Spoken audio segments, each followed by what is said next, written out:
Hello mga yob! Magluluto na naman tayo ngayon. Ang titirahin natin lulutuin ngayon pistik bangus. Kasi nakabili ako ng isang bangus. Bangus ito ng Pilipinas daw. Kaya lulutuin natin siya ng bistik bangus. So, umpisahan na natin. Ipiprito ko muna yung bangus. Kailangan ko maglagay ng harina. Ibalutin sa harina kasi alam niyo naman ang bangus, mahirap iprito to, para kang nakikipaglaban. Pero konti lang naman. Ay, pinatay ko pala.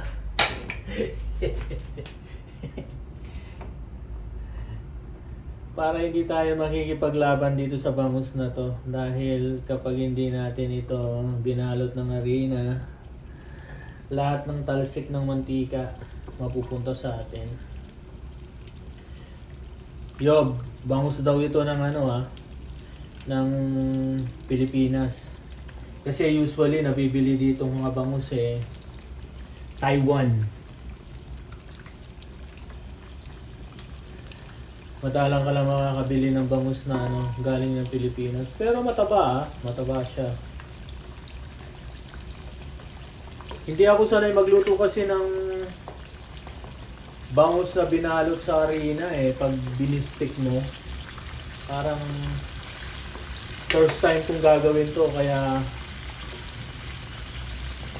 ewan ko kung makaka-epekto ba. Baka lumapot dahil may harina. Sana lalagyan natin ng space itong isa para sabay-sabay na sila. Okay, balikan natin. Baliktarin na natin.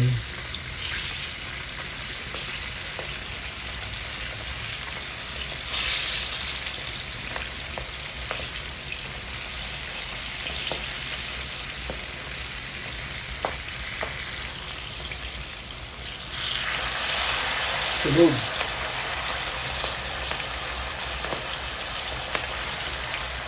Hinahan natin ang kalan. Nasusunog.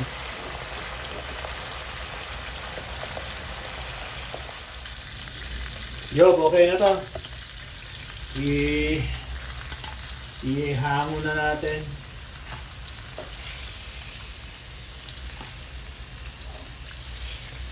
Hanguin na pala natin. Hanguin.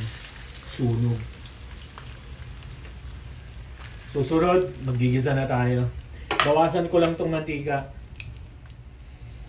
Magigisa na tayo. Binawasan ko yung mantika pero nandyan yung harina.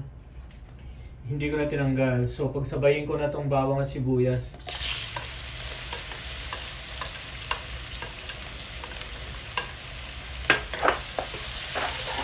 Baka yung harina pampalapot din.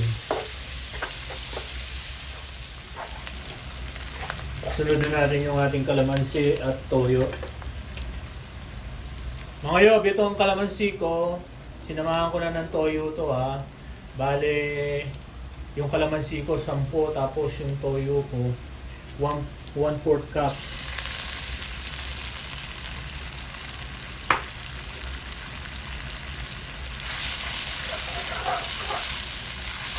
Ayan natin kumulo.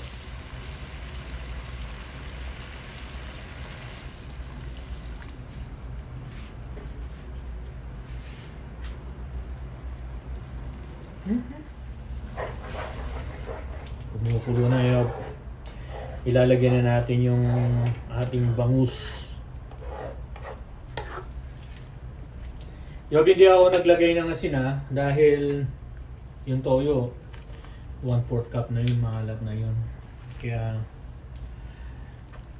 hindi na kailangan maglagay. Kayo, kung gusto nyo maglagay ng extra asin, kung maalat ang nyo, pwede kayo maglagay. Ako kasi pag medyo may edad ka na, iwas na sa maalat. So takpan natin, pakuluan, at babalik na rin natin. Okay, yob.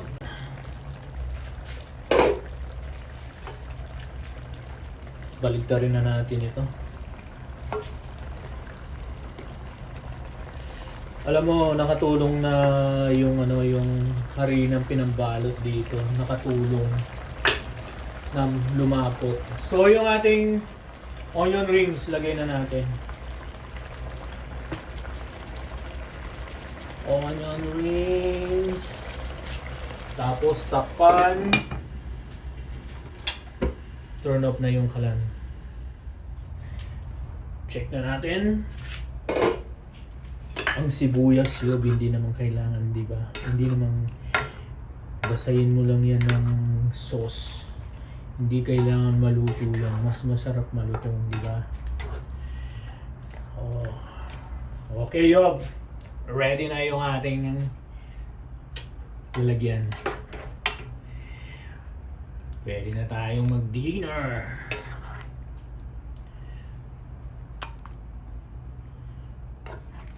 Dinner time.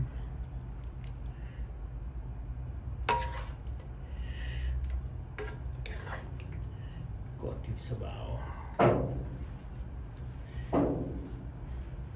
Yan. Okay, Yob. Luto na yung ating bistik bangus. Sana nag-enjoy kayo. Salamat ulit sa pagtsatsaga. Thank you for watching. Till next time, just don't forget to subscribe, like, and share. Thank you so much. Bye for now.